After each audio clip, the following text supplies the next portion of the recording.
Alors, le deuxième livre que j'ai publié, c'est un livre que j'ai publié dans le cadre d'une mission que m'avait confié le ministre de l'Industrie d'alors, qui était François Loos, qui est un Alsacien issu du parti radical valoisien, qui avait l'avantage d'avoir la double qualité, François Loos, d'être à la fois alsacien et radical, ce qui était faciliter l'entrée dans les gouvernements, en tout cas à l'époque.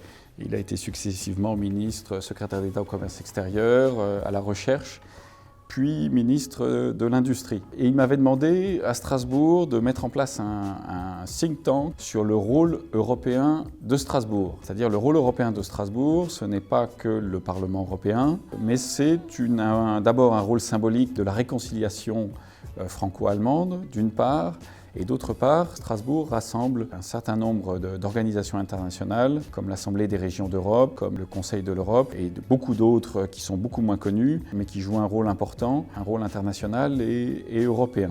Et ce livre, donc, que j'ai publié alors, il y a quelques années, était un livre sur la possibilité d'une relance par un groupe de pays pionniers. Et ce livre s'intitulait Pour une Europe européenne, une avant-garde pour sortir de l'impasse.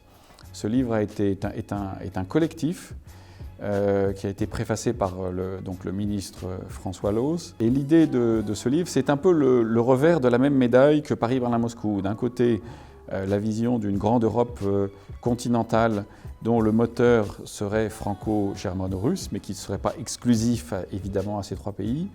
Et de l'autre côté, au sein de l'Union européenne, aujourd'hui, depuis l'élargissement, la situation est encore beaucoup plus...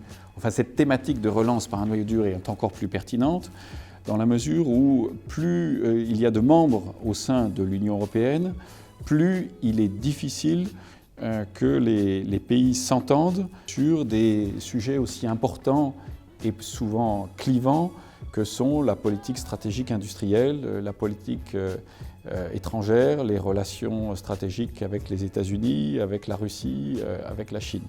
Voilà, donc l'idée c'était que les pays fondateurs de l'Union européenne, c'est-à-dire le noyau carolingien, France, Allemagne, Belgique, Luxembourg et l'Italie, auquel on avait ajouté un exemple, c'était de travail, ce n'est pas une théorie, une idéologie rigide, auquel on avait ajouté l'Autriche et la Hongrie.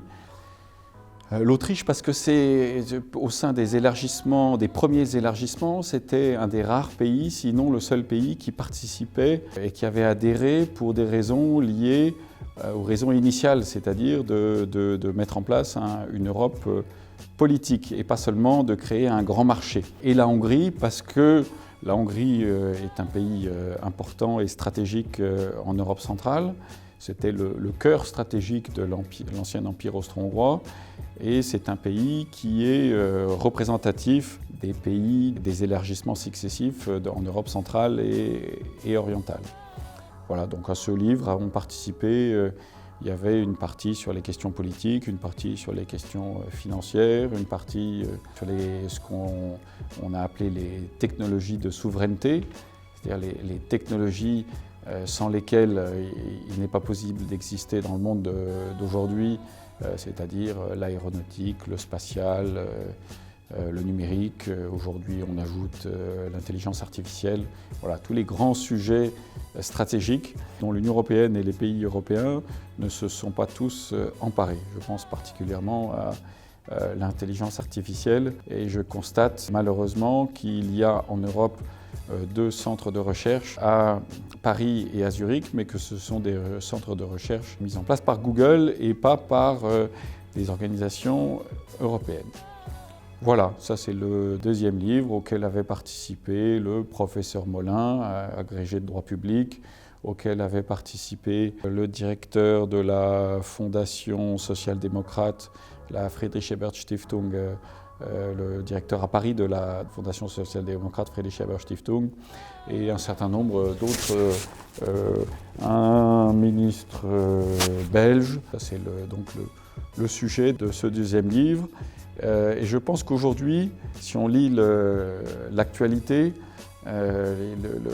L'Europe, après ou en transition vers le Brexit, ce sujet est d'autant plus d'actualité dans la mesure où à 28, voire à 27, il va falloir s'entendre sur les choses importantes et cela ne peut se faire que de manière progressive, en commençant par les pays qui peuvent avoir des choses en commun. Si on pense aux récentes évolutions des nominations au sein des instances européennes, on constate que même à 27, la coordination franco-allemande reste décisive.